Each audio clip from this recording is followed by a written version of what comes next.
Hickok 45 here, your internet shooting companion, coming to you from the beautiful hills of Middle Tennessee. Yes, Tennessee, the home of Buford Pussard, Minnie Pearl, Jeff Quinn, many others. And no music this week due to that pathetic Verizon connection I've been talking about. But I've got a good connection on my trigger. Yeah, man, right to the trigger, right through the primer.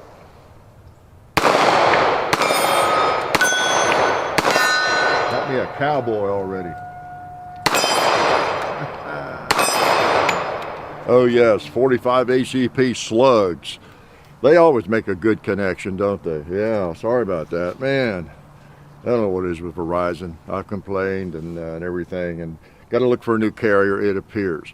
So anyway, yeah, good to see you all. Happy New Year. It's a new year, right? 2022, is that correct? They keep clicking on by, I lose track. And, you know, here we are. All of you still watching, and myself as well, we're still here, we're live, or we wouldn't be watching and talking, right? So it's good to see you, and I'm fighting the light. It was cloudy, and I was, oh no, now we're getting sun, and it may go back and forth. So I really apologize if you don't get to see my face as clearly as you would like to. So the clouds are coming and going. And it's been raining. It's kind of a mess, but that's okay. You know, bullets don't mind the mud.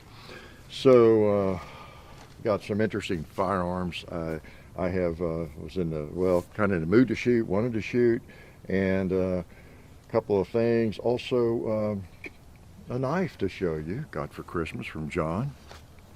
How's that? Now that's a knife, right? As Crocodile Dundee would say. Now that's a knife, and it happens to be a Jimmy Lile Crown Bowie knife is what it is. So pretty cool. We need to do more knife videos. We haven't done any for so long, and I like big knives, as you know. And this is a cool one. Thought I'd bring it out and show you if you haven't seen. It's a no dot Lile. After Jimmy Lile died, he's the Arkansas knifesmith, as he's known as.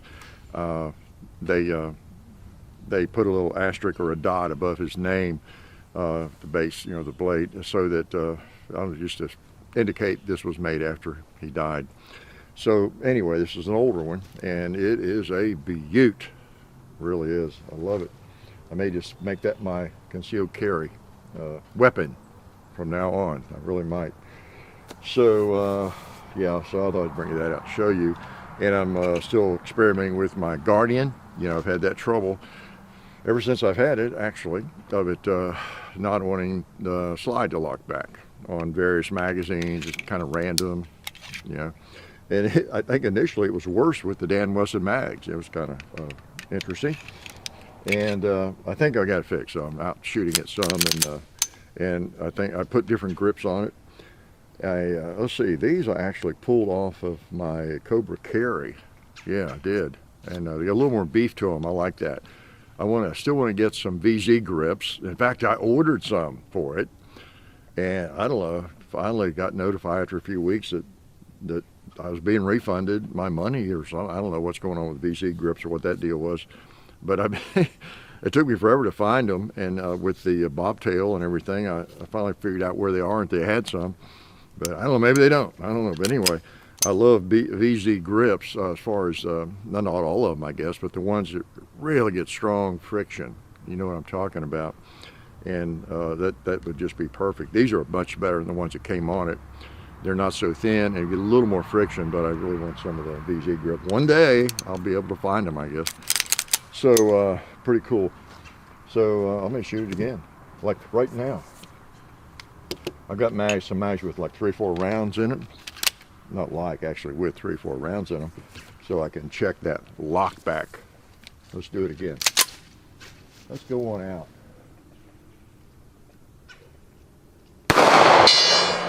All right.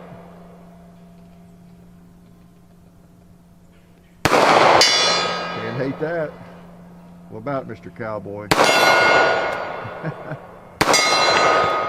Yep, lock back. Cowboy can hate it, can he? I may have told you this, I put a Wilson Combat slide lock on it, and it seems to have fixed it. We're still testing it. Okay. Yeah, and it is, gosh, 2022. Time for a new gun, right? Like the one you saw in the thumbnail, this new gun.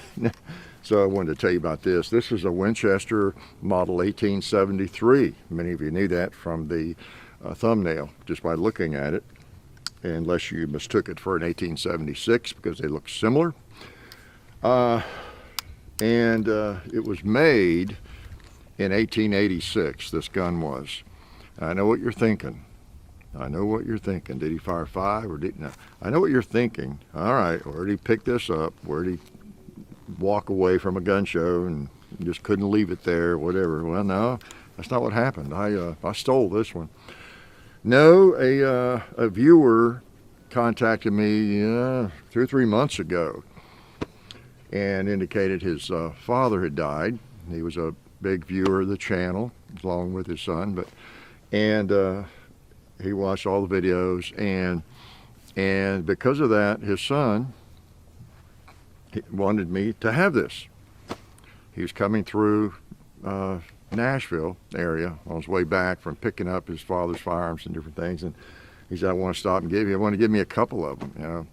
And I kind of tried to talk him out of it, but he was insistent that I take it. And I think he knew I didn't have an 1873, an original. And I said, well, you know, I mean, all I can say is we would honor it and try to immortalize it, you know, on camera, you know. And I hadn't really seen it, but and so anyway, I took it. I really couldn't turn it down. They really, you know, it was a heartfelt gift, put it that way. You know, it'd be kind of insulting to reject it. You know, I'm trying to justify myself for taking a free gun like this, you know, but I mean, it's just one of those deals. He really wanted me to have it, and so that's all I can do. I told him John and I would take care of it and honor it, and, you know, keep it, and, you know, bring it out and share it with you all, and you know, in a sense, immortalize it a little bit on film, and so that's what we're doing. Just wanted you to know where it came from, and we really appreciate him and his father, who's passed, for their support. And I hear that all too often these days. We've been doing this 14 years now, and I'll tell you, I'd have to take off my shoes to count the number of times. Y'all get that joke, right? That means it's over 20, maybe, okay? But really, a lot of people I have heard from, I see comments, you know, my dad and I used to watch videos together or whatever, or my dad watched your videos and he really liked your video. Maybe the person writing is not watching the video, I don't know, but anyway, a lot of people are passing away, you know, over this time period. Look, it's a serious issue. We cannot afford to lose subscribers that way. Just kidding. That was a bad joke, right? Poor taste, I guess. But anyway, you know, a lot of people, you know, you take a span of 14 years, guess what? Some people are not going to make it through that span of 14 years, no matter what their age is, you know, whether they're 20, 30, 60, or 90, you know. But anyway, we really appreciate it. It's a neat old thing, of course. It's you know, it's rough around the edges, well used, lots of character. And I like that about it, you know. It's just neat that no finish, of course, left on it. These things started out color case hardened frame, you know, and blue barrel more or less, and just neat, Model 1873, gun that won the West, one of the most prominent lever actions of all time and popular. Even after the 1892 came out, I read that somewhere that these still outsold it by a bunch, you know, after all those years. And the 1892 is handier, stronger in a lot of ways, but these things are just shoot so well. They're just beloved, smooth. Look at the barrel on that thing. Excuse me if I point it at you. Let me check, make sure it's unloaded. Okay, now I pointed at you. But look how thick the barrel is. Isn't it amazing? So it's a 44-40. At the time known as 44 caliber, 44 Winchester centerfire. And it's neat. I have fired it some. I don't want to shoot it too much. It seems to be mechanically sound. It's I think with some ammo discovered, they don't have a lot of 44-40. Federal doesn't load that. And the ammo I have from, let's see, it's Buffalo Outlaw, I guess, donated some to the cause years ago. And I don't know if it's the way the bullet's seated. I think that's what it is, or the shape of the bullet. It's a 44. It goes in fine, shoots fine. It's just, I think it's really close to being either seated out too far or just the shape of the bullet. I don't know, but it does okay. But you can tell in that last, locking up the lever, there's just a little resistance, just a little bit, but they work. And they're really light load. They're like 725 feet per second or something. So they're not black powder, but a lot of people fire a lot of smokeless in these things. This one is 1886. That's after they got away from the iron frame, so there's more nickel steel, real steel in them. And in this ammo, it's weak for even a handgun round, so it should be fine. It's a cowboy load, a really weak cowboy load. So I'm going to shoot some, can I? Let's look. And ballistol I've used pretty much lately, and Talon grips to keep me going every day, right? So I'm going to put a bullet in here too. The old, you can load these different ways. You can push one in like there, and then you can push the rest away with the next round. Some lever guns allow you to do that, and some don't. The 73 may be better at that. It wants to punch back out, some shoot back out at you. You might have seen in the movie Winchester 73, Jimmy Stewart load one this way. It worked pretty well for him. And of course, anything you see in the movies, it's got to be real, right? So, make sure I'm recording, I'm not just talking, really just talking to the trees. So let me take a couple shots with this thing. Seems to shoot pretty much right on, I think. Let's just go for the gong, you want to? All right.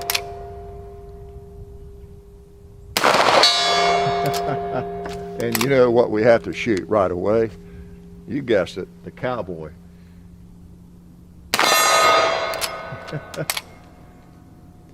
Oh man.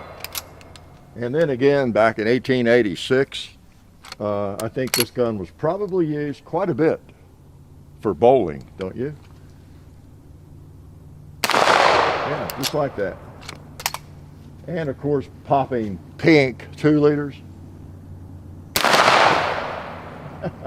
I'm sure any cowboy who saw a big pink plastic jug of corn syrup sitting on a fence at the corral, he probably shot it.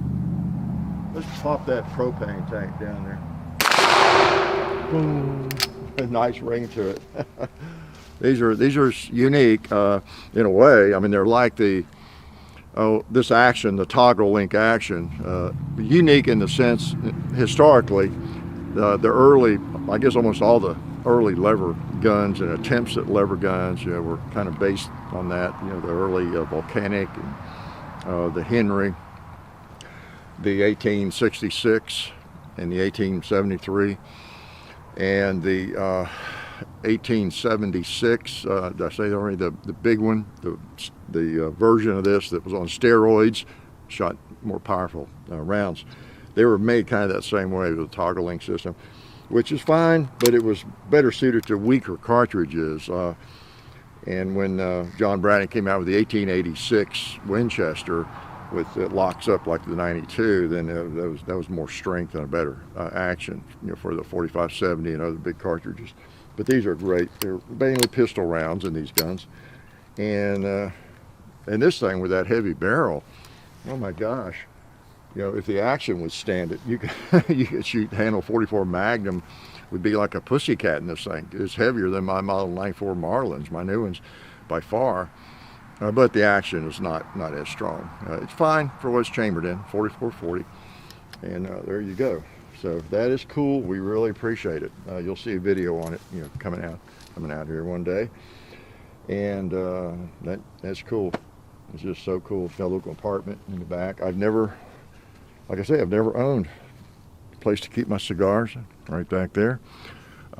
Never owned an original 1880 73. Never have. As much as I've liked them, I've got the one you've seen several times, made by Uberti. I used to used it in cowboy action shooting and everything. So never really failed me. Smooth shooting and smooth action. And again, 73, that goes back to kind of the Old West, not the really, really Old West, but, you know, back in the early days, you know, the Wild West, more or less. And that's what was so desired in 1873 when they came out. All right, so what are we going to talk about? I got to shoot something again. Maybe I should stab something since I have this knife out here. Okay, it's kind of wet and muddy, but I might just throw it out in the mud. You think I should do that? I think I should get a file out and sharpen this and just use it as a hacker around the place. Those of you who know Lile, Jimmy Lile knives, would probably just, your heart skipped a beat when I said that. And that is a bit of a problem with knives. You know how I am with handguns. I don't really buy anything I'm not going to shoot, or rifles or shotguns or anything. I shoot them. Even if they're collectible, I shoot them and then clean them up really well, everything. A knife is a little different. If you get a really cool knife that's maybe a handmade, it's collectible or whatever it might be, it's a little different than just taking a few shots with a firearm. You know, if you start hacking around and then resharpen it, that's pretty much does in the collector's value. You know, knocks it way down, way down. So it's a little bit of a dilemma. You know, even though you know you're not going to sell it, you know that, okay, do I need to go out and hack limbs with this thing? You know, because the moment I start doing that, then it's not what it is now. It's not highly collectible, as valuable, and all that sort of thing. And so I guess what I tend to do, I have a few knives like this. I have a lot of hacking knives. We're going to do a video on all those, I think. But good boy knives that I use in the woods. And so it is really not needed that I take this out to hack, you know. But yet I like them a lot. So I guess I violate my kind of the rule I have for firearms. I just don't buy something, I'm not going to shoot it. No safe queens, that sort of thing. With knives, I confess, I have some safe queens. I have the Puma Bowie knife that I've had. I bought in 1974. I've never cut anything with it. I admit, I confess, I bought a really nice knife, very sharp, and I don't cut with it. So anyway, knives are a little bit different. You know, get down to that. But anyway, it's like a gun. I mean, I'm going to have several good knives, big knives, because I use them so much. It's not like I don't use them. It's not like that. I'm not that guy or gal who collects all these cool guns and never shoots. You know, that's kind of sad, right? Well, I'm not that guy who collects some nice knives and doesn't cut with them. I do cut with them. I carry them on the trail, usually like the Cold Steel, Trail Master, you know, things like that, and I just go ahead and use them. But I got some I don't need to use. That's the thing. I don't need to. You know, it's like, I guess if you had, maybe you love the Glock 19. That's your favorite gun to shoot, but you, I don't know, you ended up with 5 of them. Well, maybe one of them you don't shoot. You don't need to. You know, it's a little different. Okay, so what am I doing? What are we going to talk about? I don't know. I have no idea. I hope you enjoyed the videos this week. The AKS, Chinese AKS side folder. I haven't noticed too much anti-Chinese rhetoric on the comments, but you do get some. And some people don't even see the video, don't listen to the video. They've never seen anybody do a video on a Chinese AKS. And they just can't, it doesn't compute that those things are made well. You know, they just think China and move on. That's just, you know, in their head. And everybody has a prism they look through, right? We all do that. We have our own glasses, either rose-colored or what's the opposite of rose-colored? Mud-colored glasses, where everything we see is junk, you know, where everything we see is fine. And they get that in your head and can't get it out, you know.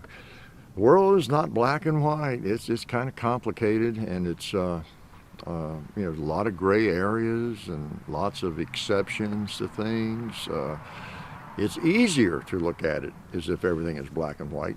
It's one of the signs of, I guess, just general intelligence or sophistication. You know, by sophistication, I mean what that word really means. Experienced, you know, maybe well-traveled, but just experienced in life.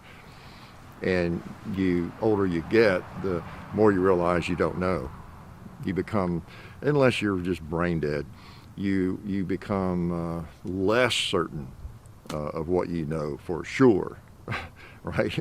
Because life teaches you that everything is not black. And I'm not talking about race, duh. I'm talking about everything's not black and white, you know, clear cut. And there's a lot of gray area and lots of things that you just think you know, but you don't. Like now I say you, I'm talking about myself, because I've gone through that lots of times. But anyway, the Chinese AKs are something else. Boy, all you have to do is take one apart or shoot one or whatever and just see how they're made, the fit, the finish, the steel. The receiver is like 1.5 millimeters thick. It's 50% thicker than a Russian AK, and they're just good. A lot of people think they're better than the Russian AKs, AKMs, you know, the stamped ones. And again, if you don't know AKs, don't have the impression that a stamped AK is like the inferior product. Okay, we can't afford to mill these out. That's too expensive. We're going to stamp these out. That'll do. You know, just like stamping out a $10 pocket knife or something. You know, we're just stamp these out. You know, or your gutters. Well, that's not the case necessarily. The only reason, as I have read, the Russians began milling those things. I think they initially started, they stamped the very, very first ones. I forget how many. That was the plan, to use stampings. You know, just thinner metal in the receiver. I mean, my gosh, some guns have, well, about polymer, but almost aluminum receiver. Think of all the firearms that have aluminum receivers. Our good old ARs and M16s, the Mossbergs, the Benellis, okay? Well, the AKs were meant to be steel, but, you know, just stamped in the rivets. But the stamping, what I read, the stamping machines and and riveting, the machinery to do that well was not sophisticated enough or advanced enough to do it at that time, and for them to get the production they wanted or maybe the quality they wanted. That was the problems. So they said, well, we don't like this, or maybe they were, I don't know, the rivets were coming out. I don't know what was happening, but they say, well, my gosh, one thing we know how to do is like we've been doing for whatever 100 years. We can mill this out of steel. It takes longer, but we got lots of labor, and we'll grind it out and make them. So that was kind of the history behind that. And once they figured out how to make a stamped AK, a stamped receiver that was solid and made well, and the right machinery to do it, they went to that, you know. And then so it's kind of the way that went. So it's not like this incredibly different quality level, you know, with a stamped AK. If you know anything about AKs, and I'm not an expert, but I've read a lot, I've seen a lot of videos, and I know enough to know what I'm saying is pretty much true. Okay, I'm not making it up. Now I do kind of like a milled receiver AK too, though. I have both. And they're interesting. They're a little heavier, and yeah, I don't know. It feels more solid, maybe. Maybe it is. You get a little bit less flex, or maybe some advantage, especially if you're going full auto every day with it. I don't know. But generally speaking, the stamped AK is just fine. Just fine. Okay. Any more lessons I have to teach you? Yeah, so I hope you enjoyed that video. And in the brown vest, we finally got around to the chapter 2, of course. And we are posting shorts. I hope you're seeing those. Excuse me. When we started doing that, and I'll be honest with you, our that's not something John and I were sitting around one day. So, you know what? We need to be posting shorts. You know, our representative at Google has been encouraging us to do that for a long time. They really are. You can tell they're moving in that direction to some, or they want to develop that area. And I've been resistant. I tell them, okay, well, there's no monetization. It kind of clutters up the library of videos in a way. What's this weird little thing, you know? And I don't know. We did a couple messing around, and then we had to do another one too. The simple to do. We just do something kind of interesting with a firearm, just shoot it, whatever, make a little 30-second video, and you may be watching shorts more and more. It's kind of like a Instagram, videos and things, just a little short, 1 minute or less, I guess. Because a lot of people don't have the patience to watch a video like this, or a long video that is 4 minutes long, and where somebody's talking, right, and trying to educate them. That there's a lot of people that have no interest in that. And so we're doing some of those, and one reason is that, well, maybe we can reach out to some people who are not aware of what we do yet, and just those little, as they're thumbing through their shorts and strolling up, oh, here's one on how to eat a tomato fast, here's a Civil War rifle, oh, that's interesting. Maybe they'll discover us, where they've been missing out. Their lives have not been complete, and they see that. So I think your channel name is on it, and I usually start them out saying Hickok 45, but who knows, maybe they'll come and subscribe and actually watch some videos and learn something. If only that I'm somebody they don't want to watch, right? So anyway, we do a few of those, and I can say that crazy Civil War rifle we did, and almost didn't do it, it's got like 12 million views or something. Just people scroll on their phone looking at it. So it's probably brought in some new viewers, and so I don't know, we'll see. We'll keep doing a few here and there. And what else?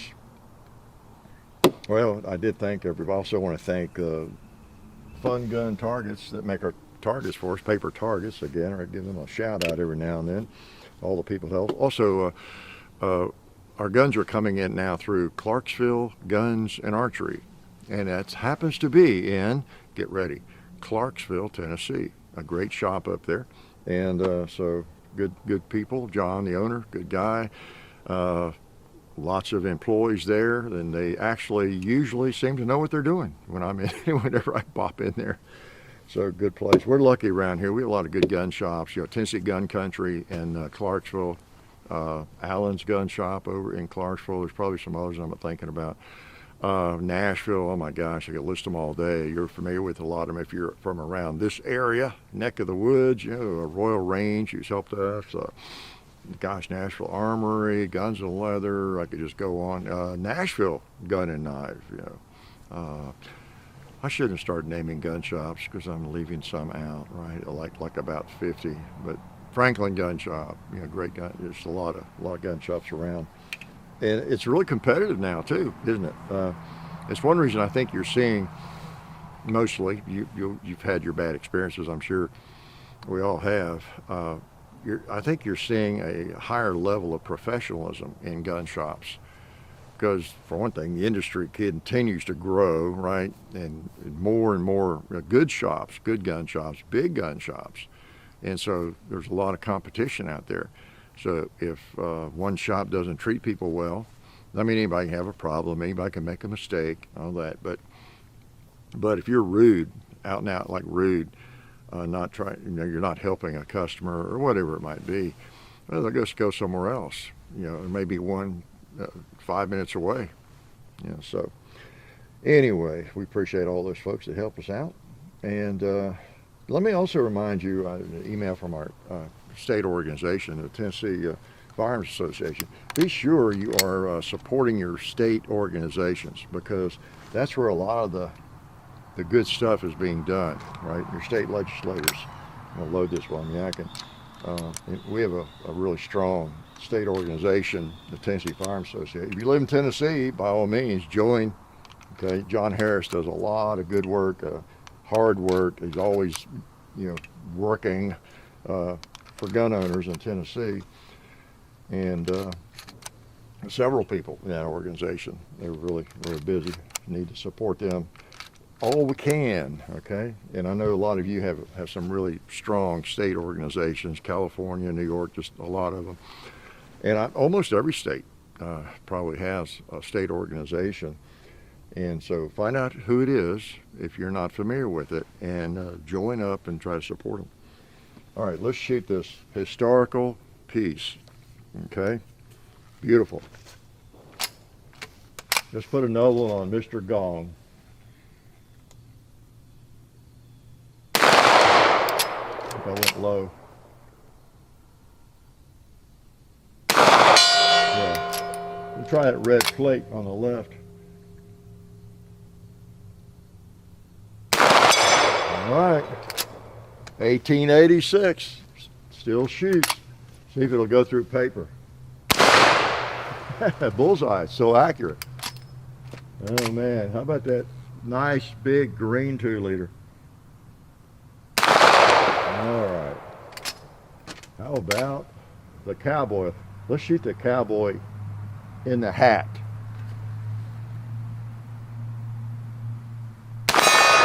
There we go, right in the top of the hat. Just pretend we're in a Western movie. You know how they like to pick off the hats from the cowboys? They get their hats shot off. How about the turkey over there? Well, I knew that was off. So why did I shoot? I don't know.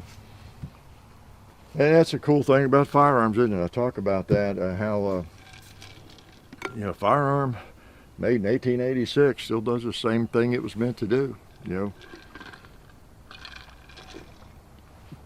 In 2022, started to say 21. So can't hate it. This firearm right here, this is the Dan Wesson Guardian, by the way, if you're new.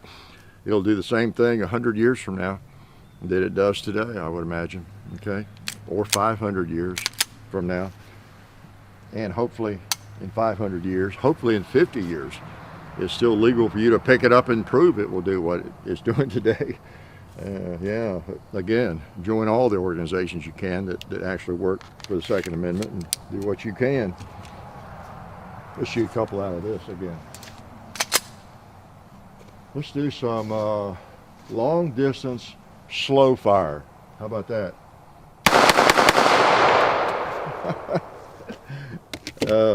Nice trigger, nice trigger. Lock the slide back, that's a good sign. Okay. Yeah, nice. Okay, now it's time to throw the knife. Here we go. Let's get political a little bit. Comments. 2 comments this week. Same week I saw. Here's this one. I wonder if this guy voted for Trump. That was a comment. Here's another one I saw recently. I won't give the name. I copy and pasted it. On first impression, he sounds like my kind of guy. Talking about me. On first impression, he sounds like my kind of guy. But if he's a Trump supporter, then I'm no fan of him. Sorry, that's just the way I roll. God bless him and keep him and his family safe. Good day. You know, that's just the way I roll. So I'm not getting into political candidates here, as you know. I don't do that. You know where I stand, libertarian, and vote freedom, whoever stands for that. But the most, you have to make a choice sometimes, don't you? A distasteful choice, maybe, sometimes, but you just have to make it. So anyway, that's disturbing to me. I don't know. I've seen comments like that. Well, for one thing, because of my age, you know, it's easy to watch and think, well, there's an old guy, an old boomer, you know. He didn't blame everything on the boomers, just like some boomers blame everything on young people, you know. We're all guilty of everything, right? Who we vote for and all that kind of thing. But that's kind of where we are, right? We're so divided that, and I kind of understand to some extent, you know, if it shades my thinking a little bit. It just does. I know I've recently was reading about, what's his name? Sam Elliott, yeah. He was a very staunch supporter, apparently, of the current administration, you know, and the election and everything. I didn't know that, and I have to remind myself that, you know, as a libertarian, you know, I'm not a strong supporter of people trying to take our freedom away, our guns, right? But I had to remind myself, and this is really what I wanted to mention.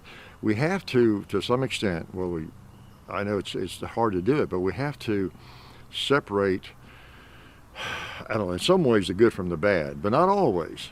Not always. There's a time when you just have to follow your gut, and you just have to boycott something. And you know people, and you're probably that way. If someone's in a movie, you just won't watch it. You won't give them your support, or whatever it might be. If a company you find out has supported some individual or group, whatever it is, you just will never shop there again. And yeah, I applaud that. Really, it's not very effective unless you're organized. Yeah, I mean, I'm just going to throw out a name: Walmart or Target or Tractor Supply, whoever you want to mention. I get mad because of some ad they ran or whatever it is, and unless a lot of people get mad and organized, they don't care. They don't know. They don't know I'm not shopping there, and they just keep doing what they're doing. You really want to, if you really are fervent about something, you want to organize and make it well known online in every way you can, and then maybe it'll have some impact. That's what the loony left is so good at. And I do say the loony people, not just because you're left or right, but there's a loony right, there's a loony left. And the loony left is better at organizing than anybody on the right, I think, or in the middle.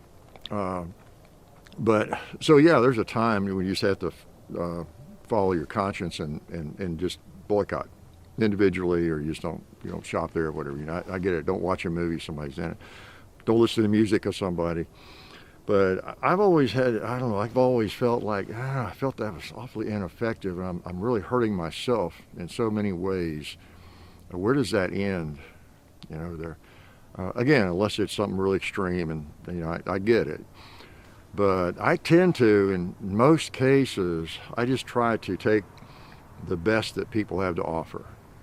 If I go back through my life and think about all of my favorite writers, poets, I can just about imagine how they would vote, like 99% of them, what their philosophy would be politically, what they'd even think about my firearms habit, or about my libertarian points of view, perhaps, and some of the greatest writers and geniuses of all time, whether, I don't know, Shakespeare, Emerson, Thoreau. I mean, I would be disheartened probably to find out exactly where they stand on some, and I can kind of tell from the writing, but if they were alive today in today's climate, and movie actors, my favorite musicians and all that, because all of us go through that, right? Every now and then you hear something that somebody who makes your favorite music has to say politically or whatever, and you say, why didn't he just keep his mouth shut? Now every time I hear that song, I'm not going to want to listen to it, or whatever. So it's just something we deal with. I just try to separate the art from the artist, what it comes down to. I just do. And I think, the loony left doesn't do that very well. I think how do you get by in the world if you don't? If you're judging everybody based on all these other things, whether it's their color, their gender, their sexual orientation, their religion, just whatever you name it, political affiliation. If you're just judging everybody on that and you're eliminating those people based on that one slice of their life, maybe that's not fair. Maybe it's not fair. A lot of people I know don't agree with me politically or on religious matters, especially. Most of my friends don't agree with me on religious matters, or I don't agree with them. Many people through my life are much more conservative when it comes to religion. Some of my favorite people I've worked with, I know, friends. Yeah, so what? Yeah, so what? They don't judge me, at least, well, they might, and when I don't hear it, but I mean, they don't, it doesn't seem to bother them, and most people I've worked with and been around, I haven't bothered them, they haven't been bothered by me, thinking differently from them, maybe on religious matters, and they haven't bothered me. I'm not bothered by them thinking differently when it comes to religious matter. I just use that as an example, because there's great people, or just, smart people, creative, or people I enjoy working with, whatever it is. So we have to be careful. We can pick out one element, I think, with anybody and just eliminate them, cancel them, right? So anyway, I don't know how I got off on that. Well, I do from this comment, right? The comment. So I guess I hate for someone to think that I don't know if I should be watching this guy's videos or not. I'm not worried about losing the view, but it's just weird, you know. I don't know if I should be watching this guy or not. You know, he might be a Trump supporter, or that guy looks like he might have voted for Obama. I can't watch his video, you know. Or is that guy gay? If he's gay, I can't be watching his videos. Or is that guy straight? I can't be watching his videos. You know, did that person vote for you, reckon? So there's no end to that, you know.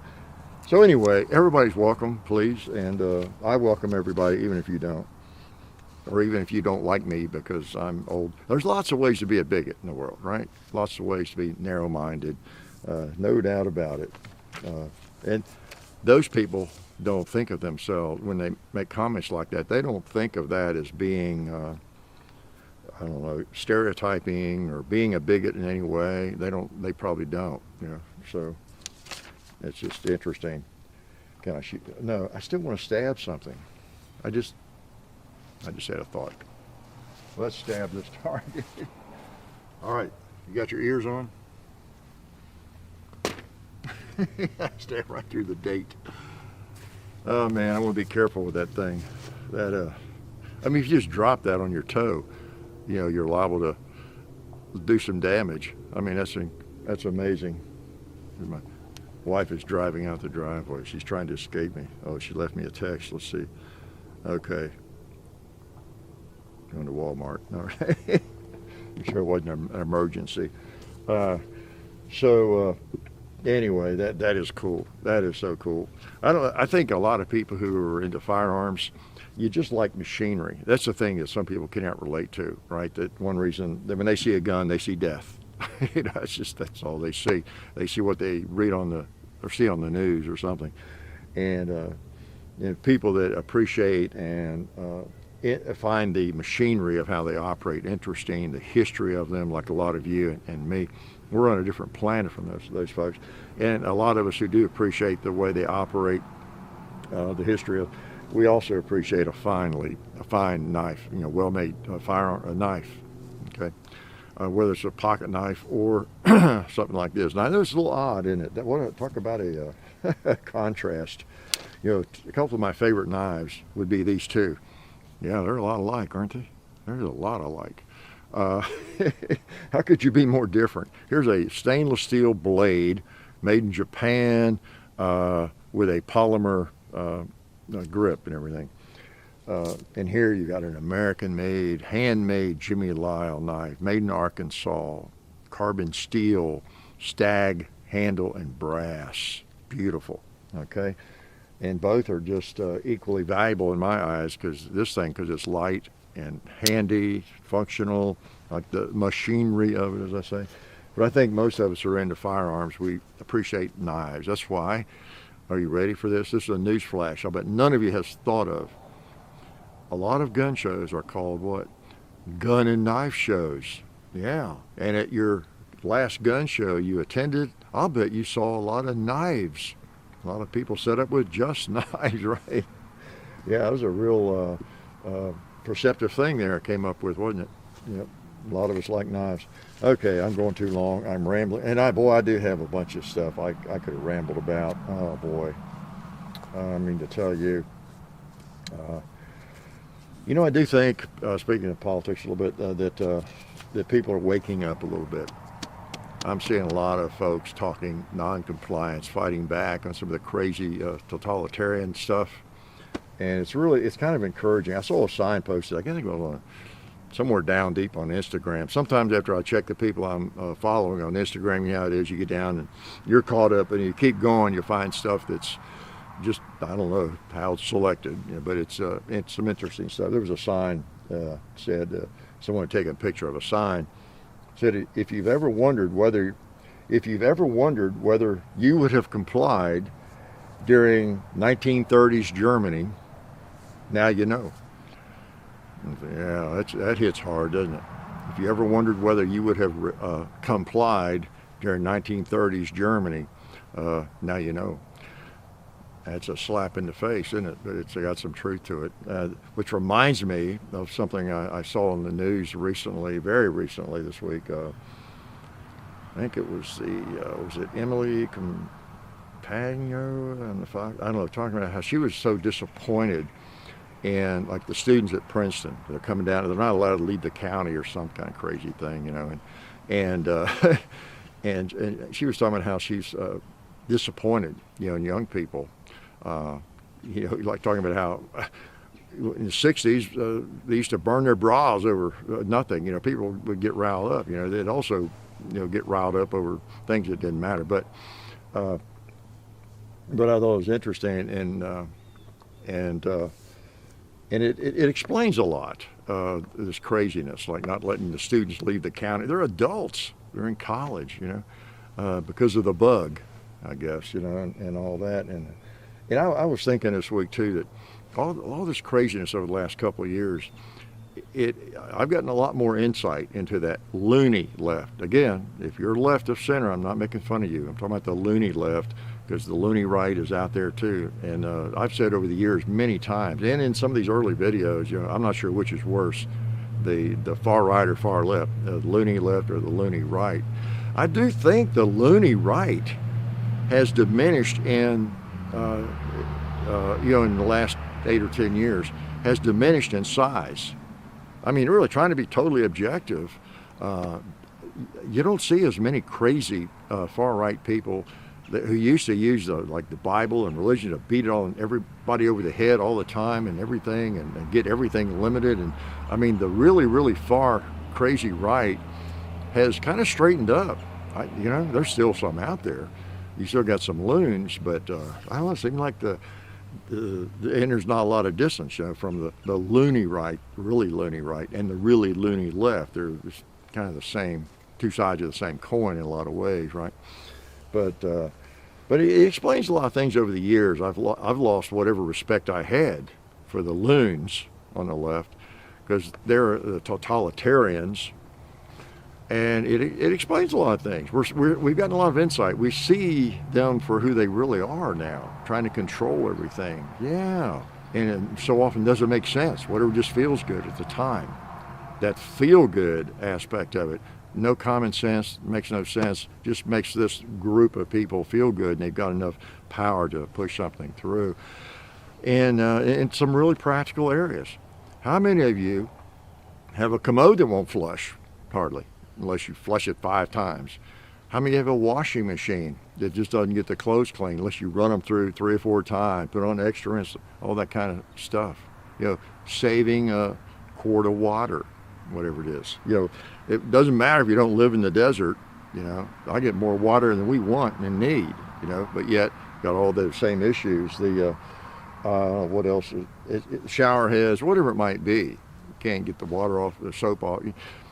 A lot of this stuff just begins to make sense, how controlling our lives in any way they can, and through companies and, politicians, they're able to do it. So, I don't know.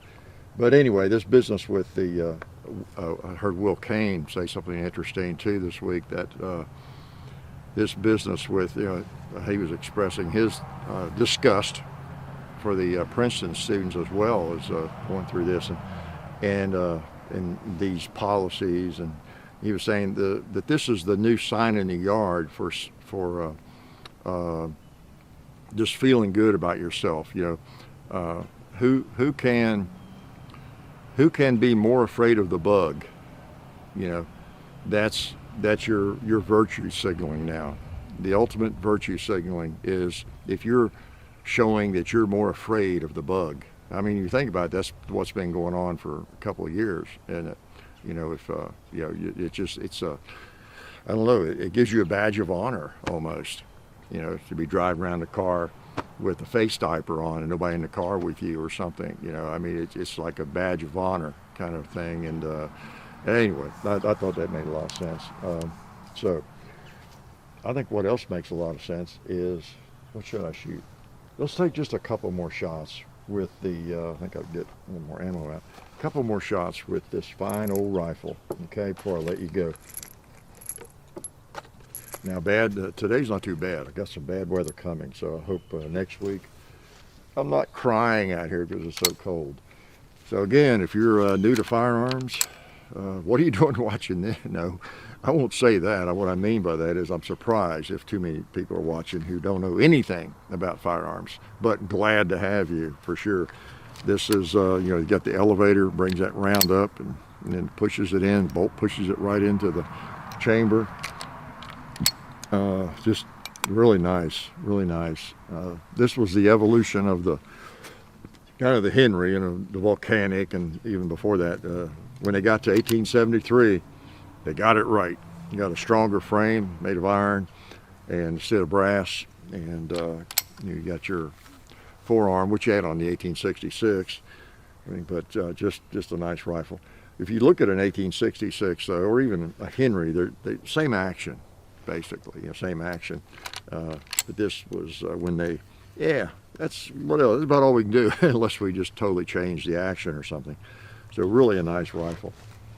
And if you like firearms, you like these old firearms, and you have not seen the movie 1873, it's called Winchester. Is it Winchester 73? Yeah. Not Winchester 1873. I think it's just Winchester 73. It's the title of the movie with Jimmy Stewart. Now there's a newer one with John Saxon and now who else? But that it is a color. It's later, probably in the 60s or 70s. But the original is I think better, and it has Jimmy Stewart, has Will Geer, the grandfather from the Waltons, and the old guy from Jeremiah Johnson. Just a great actor, great character actor. I've always loved him. Another guy I read, he's really a far, far, far, far left. So what? He's a great actor. His art is what I know him for. And if I don't agree with him politically on something, so be it. He's a great artist. It doesn't matter whether you're talking about Bob Dylan or whoever you're talking about. I don't know what everybody's politics are, but I selfishly partake of the art they have to offer. I selfishly partook as I was an English major, studied a lot of writers, great writers, plays, poetry, stories, whatever, novels, and probably, as I said, many of those great writers would have not agreed with me politically, would have hated my firearms, but I selfishly partook of their wisdom. The pearls of wisdom they offered actually were enlightening for me. They really were.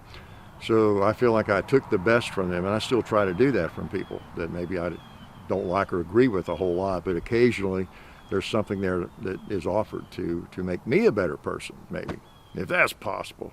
Wait a minute. If that's possible, is that implying I have no room for improvement? So you know what I mean. But then again, I understand, and I do it myself sometimes. There are people so obnoxious or so far off of my field of view that, sorry, I can't listen to you. I can't play your songs and enjoy them. It's so bad, So anyway, I've rambled on that enough. All right, piece of history. Model 1873. This one made in 1886. Okay. So, Mr. Cowboy, you didn't know you were going to be shot with an old gun, did you? Like this. And you either, Mr. Turkey. I never did hit him, did I?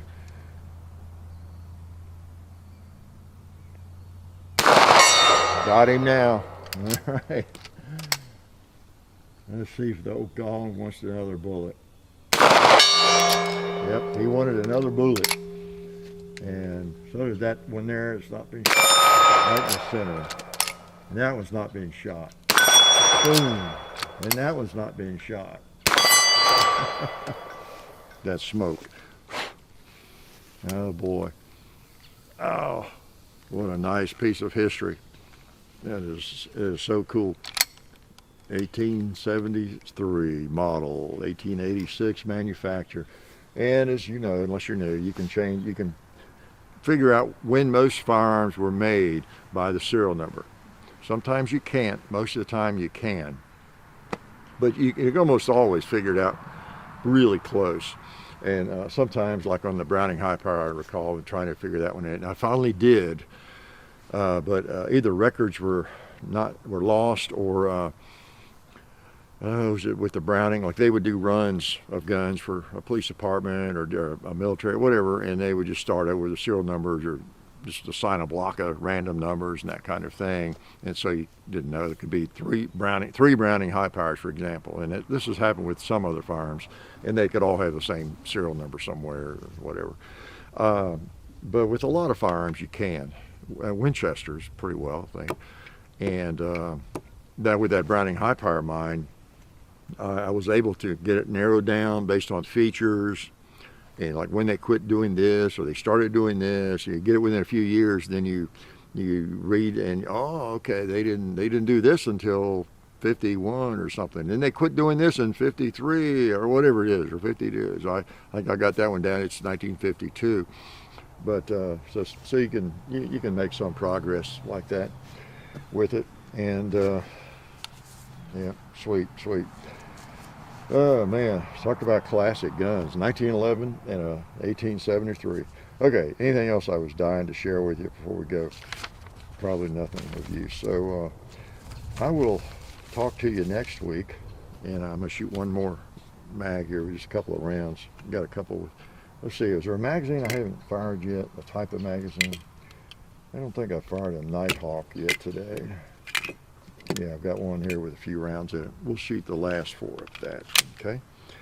Again, testing the slide lock.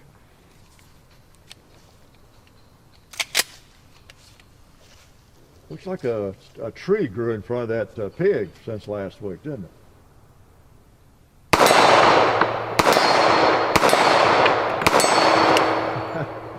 Didn't save him.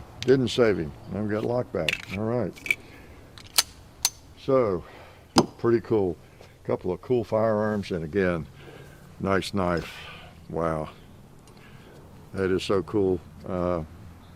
Look up Jimmy Lile sometime, the Arkansas knifesmith. And they still make these. I forget what happened. Is somebody in his family worked on it. I don't know if they sold it to somebody else, I think maybe, and they're still making them. They're still making the same models. I have seen them set up at various gun shows, and they look exactly like my hunting knife I bought in 1976. It was my first Lile knife, and I guess the only one I've owned, right, except for this one now. But in '76 I bought that. I've told that story. They're expensive at the time, and I went on the internet in 1975, and I found him. Did you catch that? No, there's no internet. I had some literature, a magazine or something. I'd read about him, I'd heard about him, and I just thought, I want a Lile knife for the bicentennial. And I ordered it. It took months and months and months and months. It may have been like buying a suppressor or a Class 3 firearm. It took a long time, maybe a year. I don't remember exactly, but I got it in 76, maybe in the summer or fall that year. And I still have it. I've never sharpened it. It's just a classic gun. If I were a hunter, though, that would have been my hunting knife. For field dressing and everything, I would have used that. But it's a neat knife. My primary use for knives is different from most people. People who hunt, they probably have 3 or 4 favorite hunting knives and use them. But it's just this pocket knife. It's something quick and handy out of my pocket. That's my primary use of a knife. And then my secondary use of a knife is a bigger knife. So I don't really have a use for anything in between much. I see a lot of cool knives, even custom knives I'm tempted on sometimes at a gun show, gun and knife show, and just beautiful knives. And not to say I've not picked up a couple of those, but it needs to really be a Bowie-sized knife, a large Bowie knife, not this large necessarily, in order to be useful for me. And like I say, I do use them. Boy, this one, I would use it. This would be a great hacker. If you know anything about nature and trees and limbs, I have trails all through here. You see us walking them, trying to survive them on woods walks and everything. And limbs are constantly trying to grow down into the trail. and it makes it easier for spiders to create webs, the more narrow the trail is and all that. So, and also I like to be able to drive through there with the tractor and walk through and not have limbs slapping me in the face and everything. So I have most of the trails are maintained by me such that you don't get slapped with limbs. There's no limbs sticking out into the trail, because I always have a knife like that I'm carrying along. You just slap them, anything that even looks like it's starting to, I'll trim it back, just slice it off. And then I have some, I can actually drive my car, tractor, pickup truck, whatever, four-wheeler, around through, actually my car, through the main part of the property and right through the trees. So I especially keep that trimmed, so I could actually drive my Yukon, which doesn't really have a scratch on it, knock on wood, yet that I'm aware of. And I can drive around the main part of the property. I could jump in it and drive. It doesn't look like I could, but I could really pop around to almost the end of the property and back around without, scratching it, getting limbs against it, So anyway, that's what I use knives for, big knives, and all the time. It's rare that I go hiking, even with a firearm, that I don't have a Bowie knife on my belt. Usually it's the Trail Master, or a smallish machete type knife, just depends. So I know you're all dying to know about that. So I'm glad you came out today, and again, I should remember my disclaimer on the front end of these videos, like this is a shooting, talking Sunday morning video, and that's what it is. And it's so obvious. I see comments where people that obviously don't see the Sunday videos. They ask questions about things I talk about or answer on Sunday, but not you. You all are well informed, right? You people are well informed. I love to use the phrase "you people" because people like to assign some kind of weird meaning to that. Like, why would you say "you people"? It couldn't be because you're talking to people. Which people? You people, on the other side of the camera, right? It's amazing how people have not much of a life and like to make something big out of something that's really little or non-existent. Yeah, right? So I might reload my magazines and shoot this thing some more, test it. Maybe we'll do it on video. Maybe we'll do kind of an update on this thing.